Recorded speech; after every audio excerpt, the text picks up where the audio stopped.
तुम्हारा नाम लिखने की इजाज़त छिन गई जब से। कोई भी लफ्ज़ लिखता हूँ तो आँखें भीग जाती हैं। तेरी यादों की खुशबू खिड़कियों में रक्स करती है। तेरे गम में सुलगता हूँ तो आँखें भीग जाती हैं। मैं हंस के झील लेता हूँ जुदाई की सभी रस्में।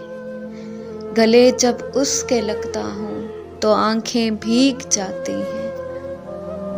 न जाने हो गया हूँ इस कदर हसास कब से मैं। किसी से बात करता हूँ तो आँखें भीग जाती हैं। वो सब गुजरे हुए लम्हात मुझको याद आते हैं। तुम्हारे खत जो पढ़ता हूँ तो आँखें भीग जाती हैं।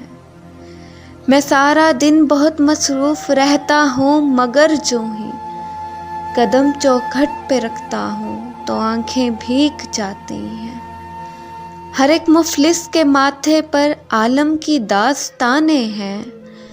कोई चेहरा भी पढ़ता हूँ तो आँखें भीग जाती हैं। बड़े लोगों के ऊंचे बदनुमा और सर्द महलों को गरीब आँखों से तकता हूँ तो आँखें भीग जाती हैं।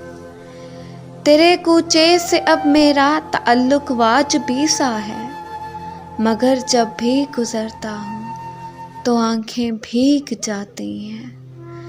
हजारों मौसमों की हुक्मरानी है मेरे दिल पर। वसी मैं जब भी हंसता हूँ तो आँखें भीग जाती हैं।